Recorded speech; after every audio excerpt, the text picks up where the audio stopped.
This is chapter 2 of a book called Flannery and Regina, the Andalusia Chronicles. Regina was keeping careful accounts. Every penny spent on the farm was recorded. Every penny made in profits was written down. 1952 was the most ambitious year of Flannery's tenure at Andalusia. Income reached over $24,000. But even at that, the farm ran at a loss. Regina maintained an account at the Exchange Bank in Milledgeville, where bills were paid and deposits were made by check. Her farming practices were remarkably similar from year to year. Eatonville Creamery received milk several times each week. It, in turn, provided feed for the herd, and the balance was deposited in the bank. Out of the surplus, Regina paid wages. She had between 13 and 27 employees in the 50s and 60s. She had decided to breed her own cattle. The breeding cost money. She had decided to grow her own feed. That, in turn, required seed and fertilizer. The truck needed gas and replacement parts. The farm needed a new well. The barn needed a new water heater. There were fence posts and barbed wire to buy. Regina took out farm insurance, and she set aside money for Social Security payments. When she could, she sold calves, roan heifers, ponies, and hay. Her supplies, aside from those she got from the Eatonville Creamery, came from the Cordon Farm Supply and the Harrington Milling Company. Lewis also brought her things from the King's Hardware Store, where he worked in Atlanta. Other than that, he stayed out of the way. He was, according to Sally Fitzgerald, a docile brother, allowing Regina to have her way, since, as he said to her, "You're gonna do just what you please anyway." She ran a tight ship. Whatever penuriousness Flannery had came from Regina's example. She, like her mother, kept track of every penny spent, and Regina charged her for everything at the farm. Room, board, postage, books, typewriter ribbons, shoes, gloves had to be paid back, even if they were only a couple dollars. And when Regina sewed for her, she charged her a fee. In 1959, for example, a new dress cost Flannery $9.55. Monies to Regina were counted out check by meager check. If her Uncle Louis brought her Midroll, that's her steroid, from Atlanta, he had to be paid as well. Time and again, she wrote to friends about what she could earn by her writing. When the Kenyon Review gave her a $2,000 fellowship at the end of '52, Regina could finally brag. "Money talks," she said, "and the name of Rockefeller don't hurt a bit." Flannery knew that the money would go to her own medical needs for blood transfusions and steroids, but it was a godsend. She thought wistfully about funding a research trip to California, but quickly decided against it. Anxiety about money was always a backdrop to writing, a nagging worry that made her live from one royalty statement to the next. She would write to Elizabeth McKee many times, asking where the balance sheet would come out and expressing relief when the sales were good. Richard Gilman recorded Regina's obsession with sales figure. One evening at dinner, she said to me, while Flannery stared at her food in embarrassment. Now I want you to tell me what's wrong with those publishers up there in New York. Do you know how many copies of Mary Flannery's novel have been sold? 3,278. That's how many copies. And there's something very wrong with that. They are not doing right by her. I said that Forrest Strauss was a fine publisher and that The Violet Buried Away wasn't the kind of novel likely to have a big sale. And then I added that Flannery's reputation was more and more secure, and that was the most important thing. Important thing, she snorted. Reputations don't buy groceries. Her Uncle Louis entered the fray on the side of the Kleins. In his view, writing was a matter of business finesse. His niece did not write about nice people because she wrote what paid. With regard to her initially meager sales, Flannery said simply, "I'm glad the statement was no worse." Imagine her satisfaction when Robert Giroux wrote that the New American Library had bid $4,000 for reprinting Wise Blood, and further relief when the Kenyon Review renewed its fellowship in 1954. That year, she also earned $46 for permissions for Enoch and the Gorilla, and $427 in royalties for Wise Blood. Given that profits for Andalusia had totaled a loss of $163 in '52, these were significant earnings. On sparse, notable occasions, Regina attempted to enter the literary world that claimed her daughter's deepening allegiance. These exchanges were reported with humor, but they cloaked a tremendous divide. Regina's work interested Flannery, but the interest was one-sided, the mark of interior lives that diverged with increasing and haunting dimension. My mama and I have been having interesting literary discussions, like the following, which took place over some modern library books I have just ordered. She: Moby Dick, I've always heard about that. Me: Moby Dick. She: Moby Dick, the idiot. You would get something called Idiot. What's it about? Me: an idiot. That summer, Regina told Flannery that Shakespeare was an Irishman. It had been reported in the Savannah paper.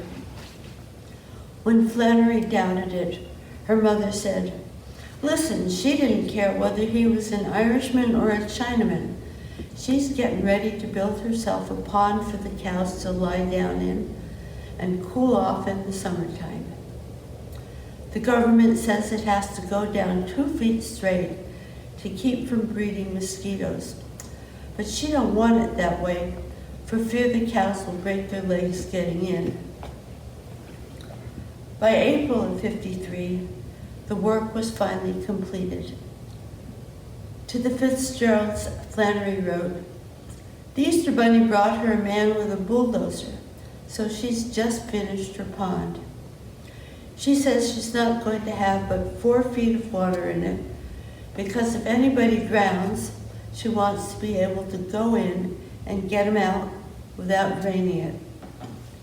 Practical.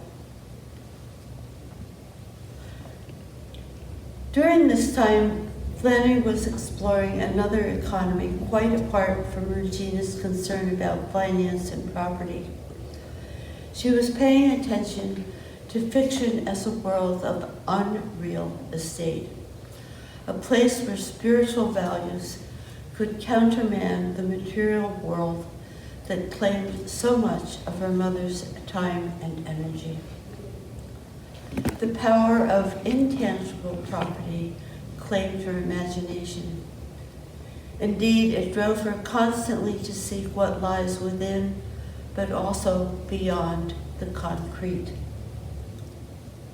While Regina struggled with her herds, Flannery mused on imaginary beasts and dragons.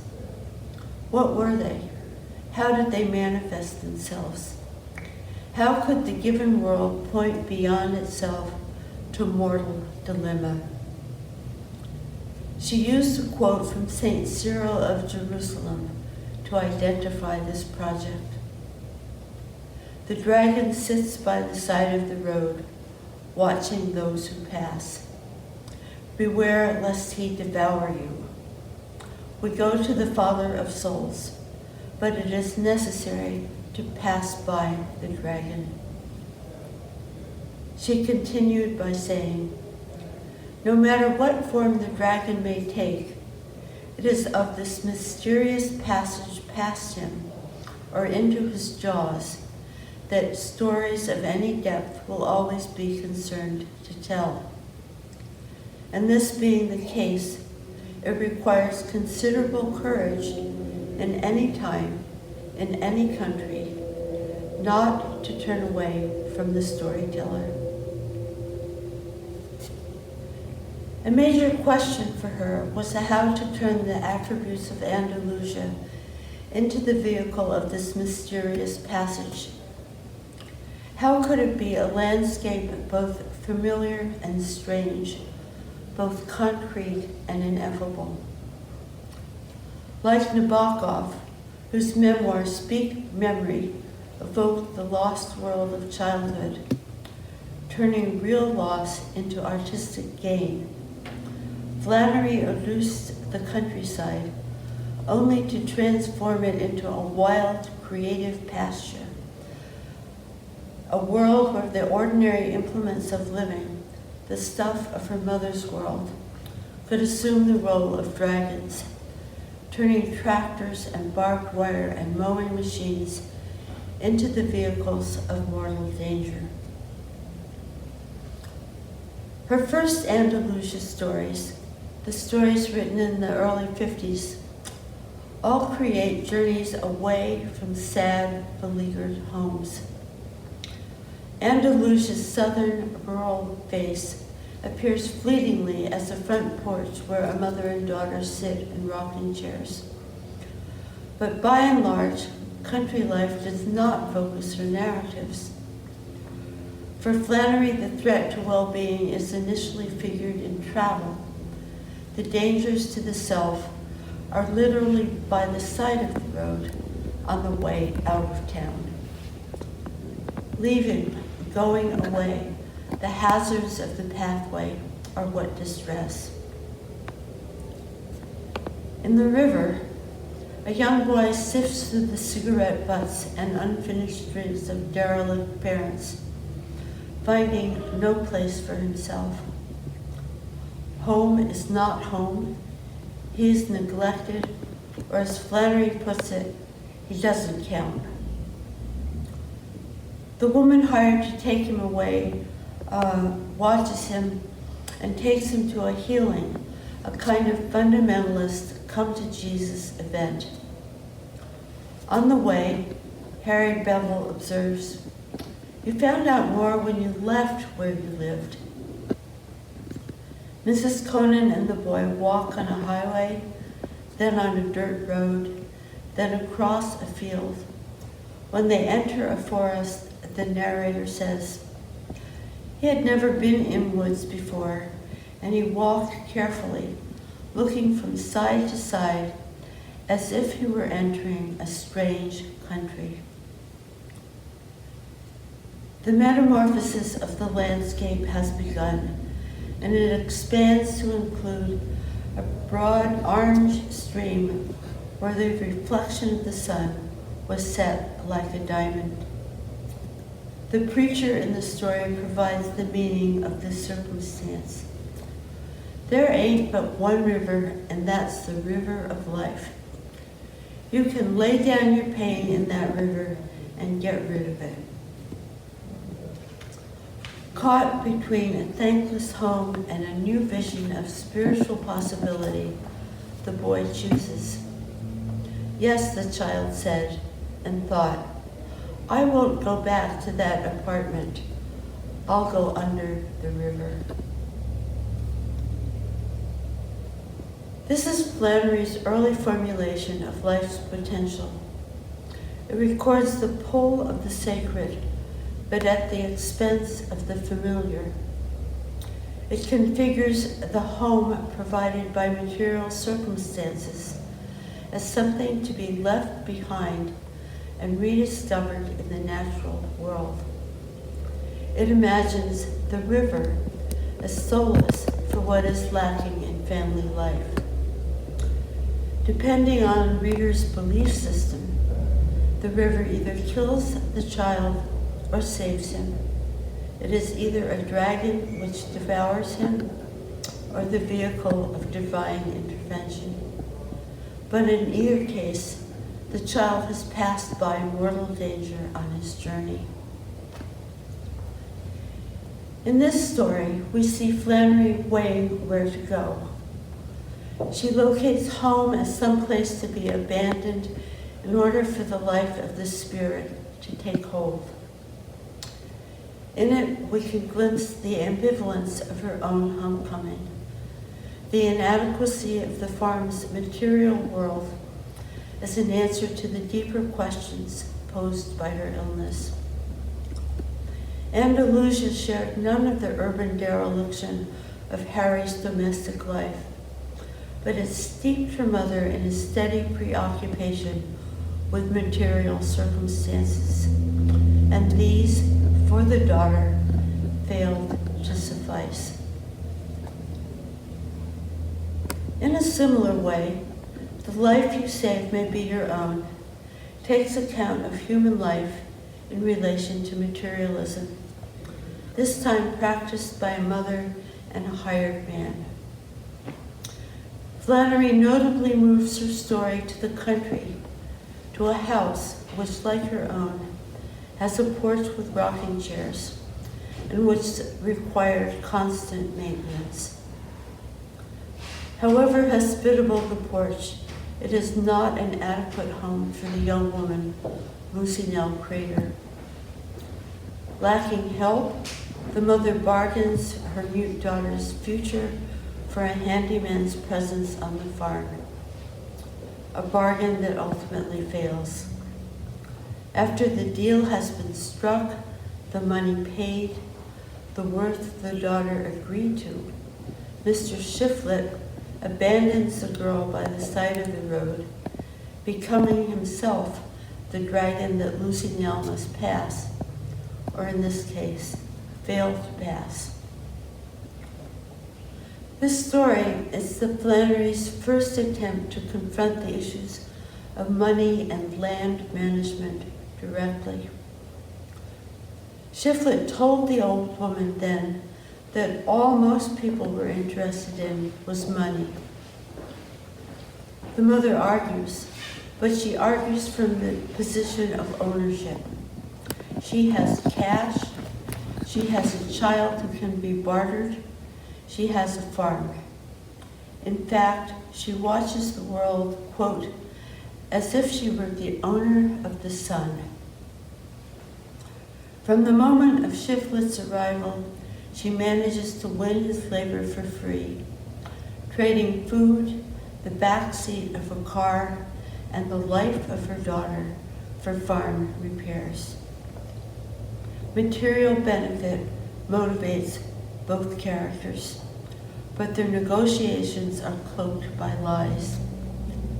The mother lies about her daughter's age, her disability, and the gains to be had by marriage.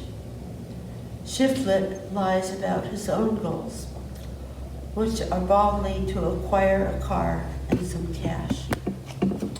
Instead, he insisted he was not interested in her money and settles for less cash than he had hoped, all in the service of taking the mute girl for a honeymoon that will never happen.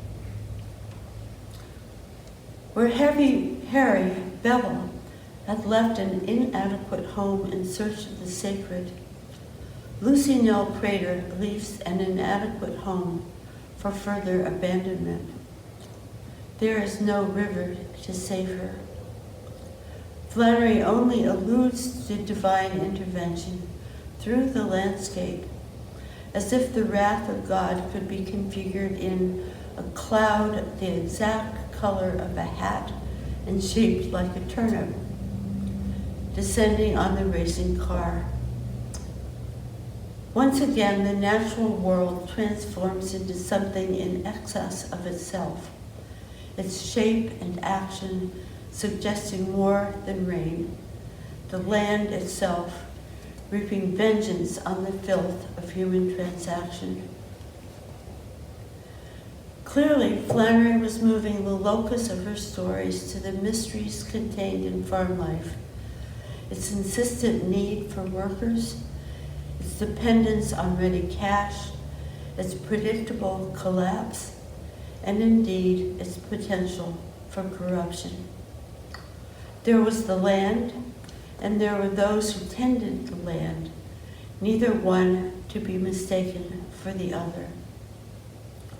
At this early point, it is enough to notice that what is spiritual is associated with nature, that Flannery's unreal estate, her commitment to the intangible and sacred, is figured in the created world before it is farmed, before it is given into human oversight and care. Rivers and rainfall carry the weight and perspective of the divine. The Father of souls speaks through them.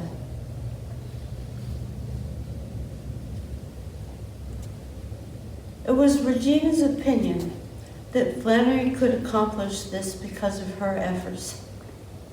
I did everything else so that Flannery could write, she said, as she kept up with managing personnel, paying wages, overseeing crop rotation, and otherwise dealing with issues of ownership and trespass.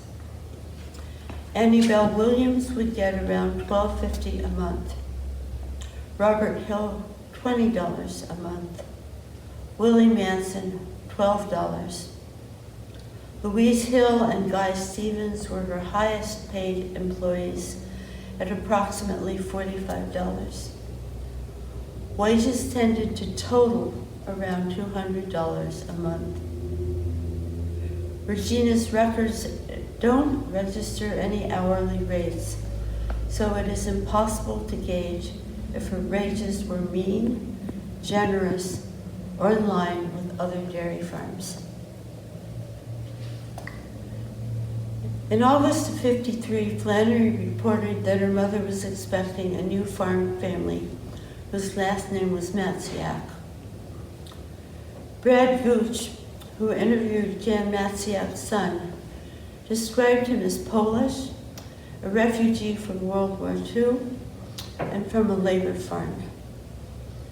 Once their U.S. visas were approved, the family moved to Gray and traveled 20 miles each Sunday to attend the Sacred Heart Catholic Church in Milledgeville. This is where Regina met them. She moved them into a 4-room shack beyond the lower pond with no running water and a wood-burning stove. For Regina, the father was a godsend. He was industrious and knowledgeable, exactly the kind of help she thought she deserved.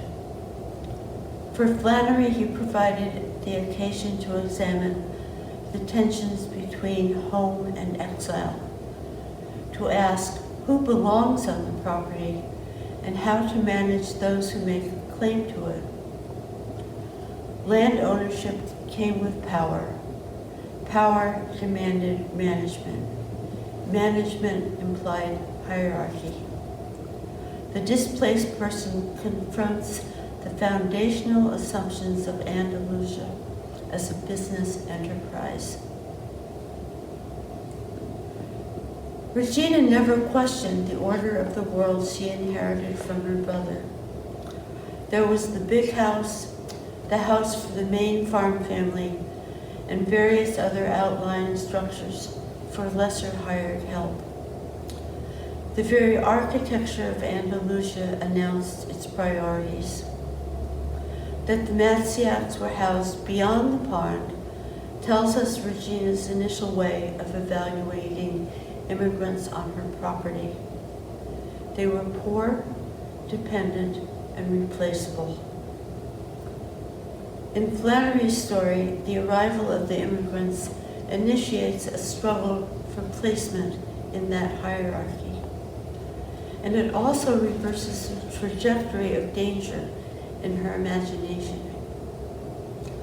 Where her first Andalusia stories located threat on the road, in travel, in going out away from home, the dragon could be anywhere. The displaced person brings unrest back to that home, placing mortal conflict on the farm itself. Issues of life and death and of contested human value will be confronted in familiar fields and between the back door and the barn. Brad Gruch has pointed out that Flannery culled specific language from Regina and Mrs. Parnham, her dairyman's wife, as they anticipated the arrival of new people from Europe. Quote, "They've been making curtains for the windows out of flour chicken feed sacks. Regina was complaining that the green sacks wouldn't look so good in the same room with the pink ones. And Mrs. Parnham says in a very superior voice, 'Do you think they'll even know what colors is?'" This is funny and it is pathetic, but the dialogue discloses the order of the world. With stereotypical images of post-war life in Europe, with preconceptions of devastation gleaned from the mass media, Mrs. Shortley first says, "They ain't where they was born at," and adds, "Think how lucky they are to escape from over there and come to a place like this." She sees neither the geopolitics informing war nor the individual suffering following from it. She only remembers something on the TV. And then she moves to a grossly ignorant misapprehension. Mrs. Shortley had the sudden intuition that the gobblehooks, like rats with typhoid fleas, could have carried all those murderous ways over the water and with them directly to this place. Far from contaminating the farm, the Gisaks quickly make a place for themselves. From being geographically dislocated, they move through diligence to being persons of great value to Mrs. McIntyre. She measures human worth by its use value. Flannery gives glimpses of another form of measurement in details from the Gisaks' past. The daughter reveals that they had lived in a big brick house until people took them away from it. And Mr. Gisak begins to mention the death camps they had survived. The family has known a higher status than Mrs. McIntyre gives them in their shack without water, and it has known suffering of a kind that is unimaginable to their host. She sees them only as a financial asset and arranges the farm's implicit hierarchy. Where once she had valued her help in racial terms, white superseding black workers with foreigners somewhere out in left field, she comes to rate the foreigners best. A hard-working, motivated intruder becomes of more worth to her than Mr. Shortley's dilatory negligence. Then she makes an extraordinary move. She names Mr. Gisak as her savior. "That man is my salvation," she said. This is, of course, an economic calculation, but has civic consequences that reach far beyond financial profit. The Shortleys, learning of their imminent ouster, arranged to leave before being humiliated. The location of danger has been reversed, and with it, the position of refugee. A culturally entrenched family goes on the road, now seeking a different kind of safety for themselves. But their flight is disastrous. In fact, it is described in terms that we recognize from Mrs. Shortley's evaluation of the suffering of Jews in Europe.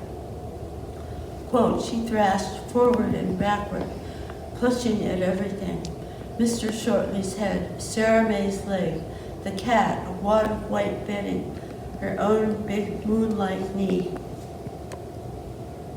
Then she dies, thrust out of all familiar geographic markers into an unknown and unanticipated dimension." On the farm, the shelter seemingly offered to the Gisaks is disrupted by their violation of a social code. They want to marry a cousin to one of the black farm workers. Mrs. McIntyre is so affronted that she forsakes all economic prudence. Indeed, she forsakes her humanity in defense of a racism so deep that it appears unassailable. There is, as it turns out, a border crossing that Mrs. McIntyre cannot assimilate, a place where the foreign remains too foreign, a line that cannot be crossed, a boundary too impermeable for money to allay or greed to mollify. Mr. Gisak turns out to be a savior with the wrong message. She responds to him by reminding him that she is sovereign. "I don't want to have to speak to you about this again. If I do, you'll have to find another place for yourself. This is my place, and I say who will come here and who won't." She aims to draw her own line and to compel obedience, and she sees no reason to do otherwise. Looking at him as through a gun sight, she observes, all her life she's been fighting the world's overflow, and now she had it in the form of a pole. We cannot say that Mrs. McIntyre plots the demise of her hired help, but she does nothing to prevent Mr. Gisak's death. Crushing him, as Mr. Shortley does with an unmoored tractor, relieves her of the responsibility to give the refugee 30 days' notice, or indeed to continue to give him work and a home. But it thrusts her into a foreign world. Having resisted the priest's admonition to shelter the Polish family, think of the thousands of them. Think of the ovens and the boxcars and the camps and the sick children in Christ our Lord. She thinks only of herself. He's extra and he upset the balance around here. In the end, what is upset is her own balance.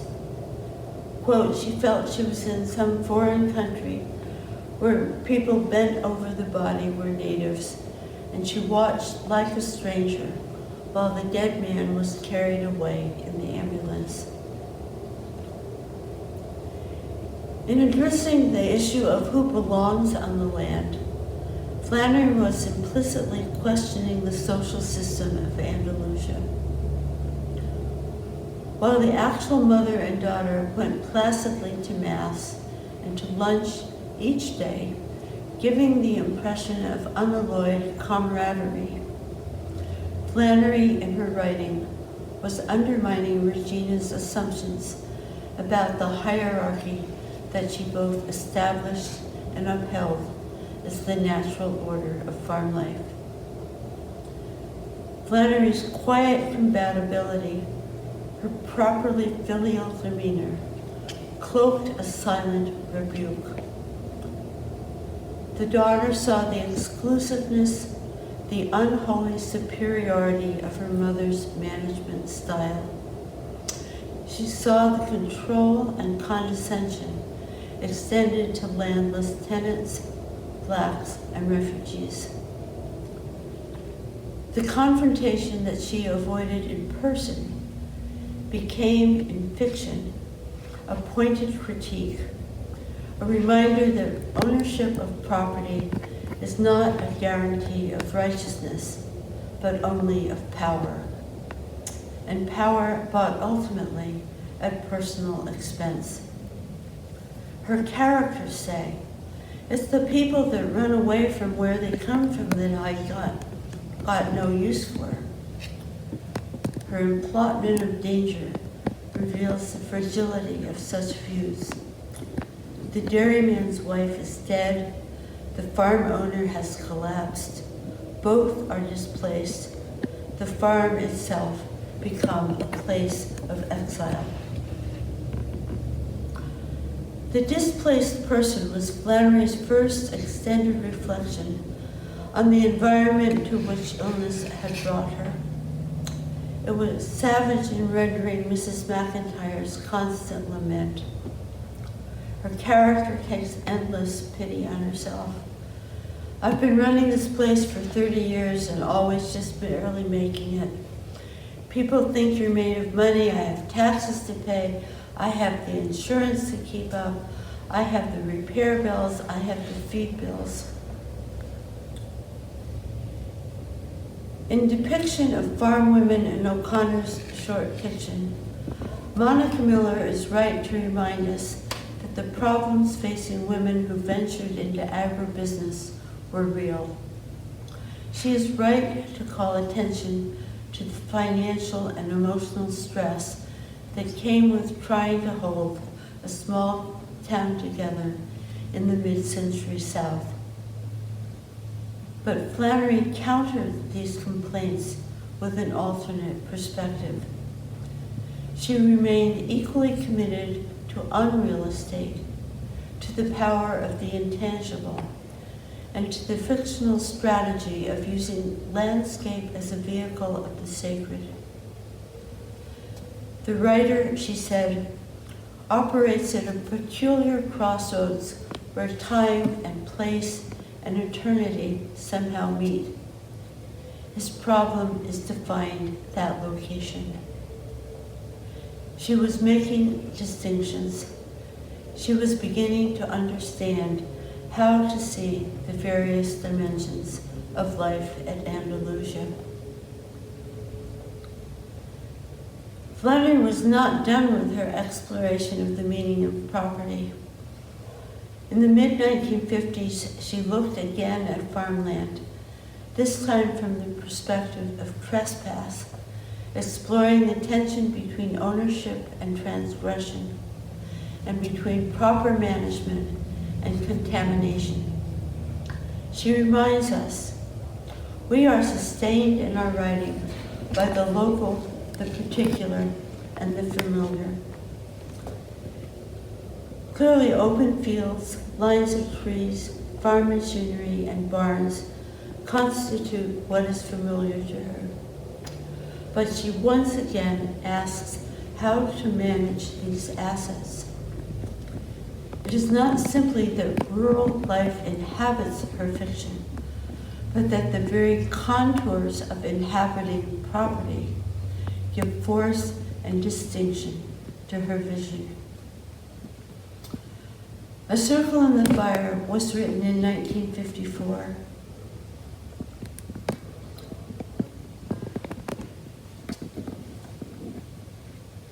It's in a collection called The Good Man is Hard to Find, and it creates a Georgia countryside that is not only a setting, but a map of property's fate. The story is a kind of lexicon of possible attitudes toward ownership. Taken for granted and experienced as a burden, Mrs. Cope's farm surrounds her with rich pasture and hills heavy with timber. For her, responsibility explains and justifies her own well-being. She presides over her estate as one presides over a hereditary kingdom, with her own superiority as the precondition and culmination of a natural order. The subsequent events in the narrative will challenge the economic, aesthetic, and political underpinnings of her unstated assumptions, transforming the wild fields of her hubris into an utterly strange and desolate landscape. Farming in these fictional circumstances is a matter, once again, of presiding over a hierarchy. It includes various levels of hired hope. While Mrs. Cope offers prayers of thanksgiving for all she has, her farm worker, Mrs. Pritchard, remarks, "All I got is 4 abscessed teeth." While she pulls at the nut grass, priding herself at the land's upkeep, she thinks of her Negroes as destructive and impersonal as the weeds. The politics of poverty never enter her mind. That the land is arbitrarily distributed is beyond imagination.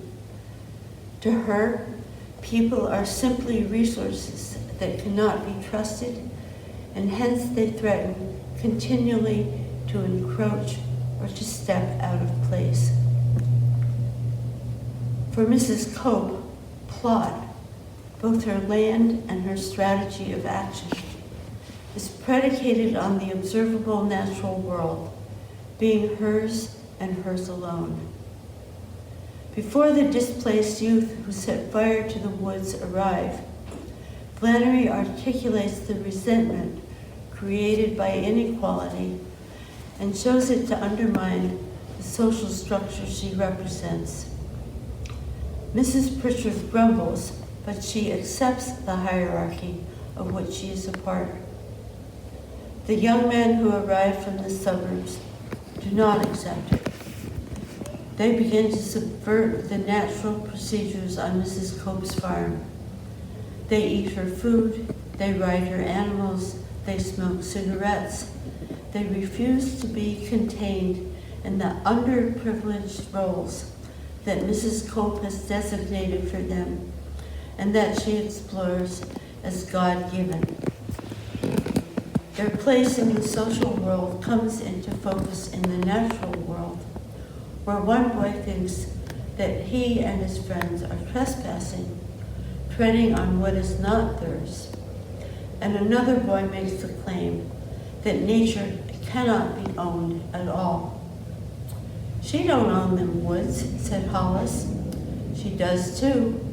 And that their little one said, "Man, God owns them woods and her too." And that their one with the glasses said, "I reckon she owns the sky over this place too." Through this opposition of ownership and delinquency, O'Connor demonstrates the danger of marginality and neglect. She shows that failure at the level of the social world is what causes disasters in nature. The boys burn the woods because it is the only way they have to call attention to the damage wrought by their own prior exclusion. Throughout their struggle, the woods stand impassive, the object of action and attitudes, but never known beyond their blue-gray silence. A circle in the fire shows human alienation to be complete, bridged neither by proprietary care, pulling out the nutgrass, nor by disregard. The trees remain a brooding presence which provoke action, but they never become a presence to be known or simply respected. Her woods, said the large boy, and then he burns them down. We could say then that O'Connor's narrative examines these counterclaims of ownership. It, the place, don't belong to nobody. It's ours, the little boy said. With the perspective of law and custom, no counterclaims exist. The farm belongs to Mrs. Cope, and the boys are trespassing. But Flannery makes a quiet, stunning reversal by borrowing a metaphor from the book of Daniel. The boys shriek, quote, as if the prophets were dancing in the fiery furnace, in the circle the angel had cleared for them. That is, Flannery identifies the boys with the divine, casting them as Shadrach, Meshach, and Abednego, who refused to worship the golden image of Nebuchadnezzar of Babylon. Quote from the Bible, King Nebuchadnezzar, we do not need to defend ourselves before you in this matter. If we are thrown into the blazing furnace, the God we serve is able to deliver us from it, and he will deliver us from your majesty's hand, and we will not serve your gods or worship the image of gold you have set up. Like the prophets in the biblical stories, the boys repudiate an image of gold. They refuse Mrs. Cope's God of entitlement, asserting an alternative to her property claims, surviving the fire, and indeed thriving in its aftermath. With this illusion, Flannery turns her narrative from the singular to the collective, affecting a critique of possessive individualism as the basis of civic society.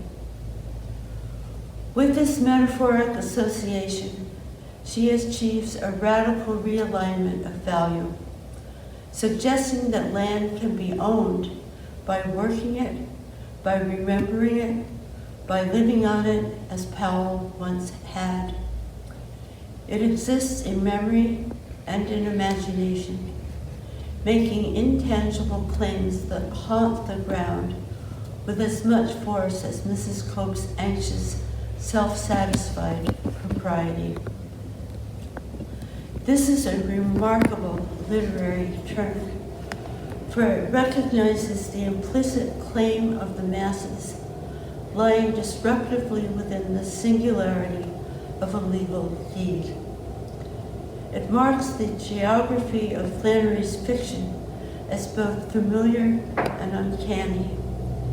It tells us she has found a way to operate at peculiar crossroads where time and place and eternity somehow meet. In eternity, the earth belongs equally to all. Short of eternity, there are the private estates of people like Mrs. Cope. Here, for a narrative moment, that estate is claimed by divinity. Encroachment is turned into virtue, and ownership collapses into a dubious claim, bounded not by human law, but by cosmic perspective. There are neither owners nor trespassers, for even the resources through which the boys express their dispossession are owned by someone else. To poach on land is to challenge the very idea of enclosure itself, and with it the false binarisms that ensue from those boundaries. Property underlies Mrs. Cope's superiority to others, her denegation of those whose work ensures her prosperity, her sense of blessed exceptionalism. All of these preconceptions fail in this fictional universe. Mrs. Cope is leveled. Quote, The child came to a stop beside her mother and stared up at her face as if she had never seen it before. It was the face of the new misery she felt, but on her mother it looked old, and it looked as if it might have belonged to anybody, to a Negro, to a European, or to Powell himself. In Flannery's fictional universe, there is no estate to be passed down, even though the next generation is represented in narrative by a dour but curious child. The estate is destroyed. Instead, property is replaced with insight. The land itself does not bestow privilege, and the privileges erroneously claimed by ownership do not endure. It takes a conflagration to hit Mrs. Cope with the concept of common humanity, common empathy, and the imperative to tend the earth collectively. It is only by loss that she experiences a kinship with the boys who threaten her. They are, unwittingly, instruments of extreme change. They are, in other language, the dragons of Flannery's imagination, brought home to the farm. This is the last section. Regina went on, seemingly oblivious to her daughters in her life. Without reading Flannery's work, without seeing its depth of perception, she judged only by what she saw. When Flannery was invited to speak to the Macon Women's Club, Regina approved. "My mother thinks this is very fine," Flannery reported to the Fitzgeralds, "and likely to broaden me. She finds me very narrow in my outlook." That narrow outlook and the friction it caused became the focus of still another story. A few years earlier, on the eve of the '52 presidential election, Flannery had observed, "My mama and I are on the way to the polls to cancel out each other's vote." She understood that they canceled each other out in more ways than one. The opposition inherent in their viewpoints was clear to her, and it became the subject of Good Country People. On Flannery's fictional farm, language itself functions as a social marker, a way of indicating the relationship of one social class to another, and also a way of addressing the miscommunication between one generation and another. The farm becomes a microcosm of a larger but still stratified world, a world that cloaks social distinction in trivia. Flannery's farm workers communicate in platitudes, cliches, and gossip. Their speech acts as a bridge between their different stations in life. The farm owner, Mrs. Hopewell, and the wife of the farm help, Mrs. Freeman, speak in ways that the grown daughter finds inane.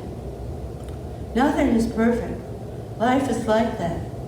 It takes all kinds to make the world. I always said it myself." The girls was used to this kind of dialogue for breakfast and more of it for dinner, and sometimes they had it for supper too. Idle talk superficially dispels the distinctions of class between two unequal women. They are united in their banality. But it is at the same time what separates the daughter, Joy Hulda, from them. Her constant anger arises from her perception of her own special kind of superiority. She is an educated woman, and it has not escaped her notice that her mother pities her for her achievement, and that ignorant banter trumps intelligence in their household. Mrs. Hopewell also greets her child with constant admonition. If you can't come pleasantly, I don't want you at all. There is nothing wrong with your face that a pleasant expression wouldn't help. In turn, the daughter's language is experienced by the mother as, quote, gibberish. Into this contested space comes the Bible salesman who is categorized like Mrs. Freeman as good country people, a phrase that is meant to assign stature and to distinguish between acceptable people and trash. He fools them all. Mrs. Hopewell remains clueless, but Joy Holga is really flummoxed. He beats her at her own game of seduction, stealing her wooden leg, and with it her sense of dour superiority. She is reduced to her mother's level of banality. Aren't you just good country people? A circumstance that in no way lifts the tension between classes of people and between generations.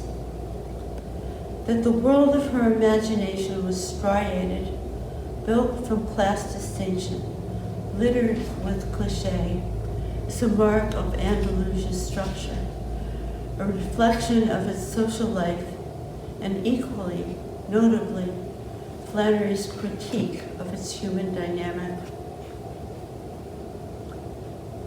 In his life of O'Connor, Gladgruchus attributed good country people to Flannery's brief, involved, and yet ultimately discordant relationship with Eric Lankjar, a 26-year-old textbook salesman for Harvard Grace.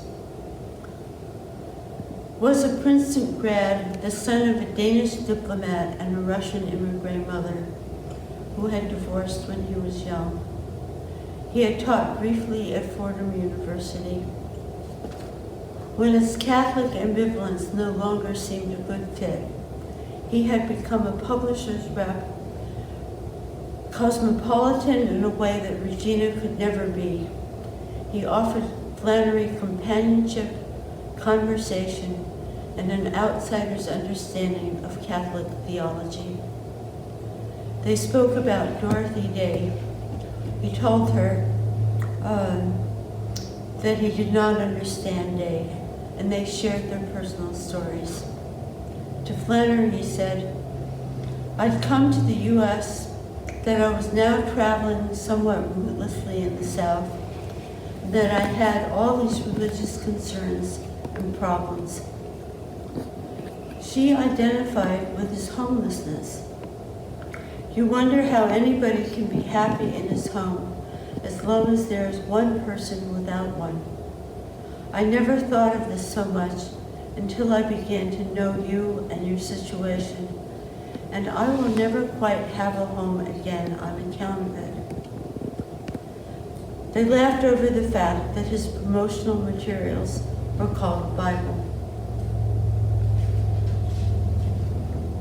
It is obvious that Flannery used his unexpected arrival at the farm as the occasion to write about a fictional figure also arriving with a false Bible. But we can see something else in Flannery's imaginative transformation of events at Andalusia. The daughter figure courts her own catastrophe in the story because she is not at home, because she desires conversation aside from the inanities of the older generation of women, and because she has a sense, mistaken though it is, that somewhere in the world is a kindred spirit, a match. Mrs. Hopewell wonders what the two of them could possibly discuss, without understanding that her own version of conversation is itself the impetus for Joy Holga's ill-fated liaison. The mother's back-fence platitudes with Mrs. Freeman provide as much a motive for Joy Holga's attempted seduction as intellectual pride. Both things, desired escape and pride, lead to the narrative's catastrophe. And the catastrophe, the suitor making off with Joy Hoga's most precious thing, lets us see that the story is equally about loneliness at the heart of home life and the desire to have a companion. During these early years at Andalusia, while Regina kept accounts, Flannery took account of what lay before her. She examined the allure of property, the status sought by land ownership, the threats to sovereignty posed by intruders, the pitfalls of individual possessiveness. She heard the narrow-minded gossip of local holy rollers. The consequence of these reflections was, ironically, an admission of homelessness that she shared with Eric Blanchard. And here I'm repeating. I never thought so much of this until I began to know you and your situation, and I will never quite have a home again on account of it. Andalusia provided shelter and interest, but it also carried with it the shades of exile. Real estate would not seduce Flannery as it had her mother. While Regina remained firmly grounded in the material world, owning it, managing it, deriding it, being exasperated by it, Flannery turned it into cosmic enterprise. Her imagination played over the sacred implications of what she witnessed, and often she did not find it. She would look for a home elsewhere. Thank you.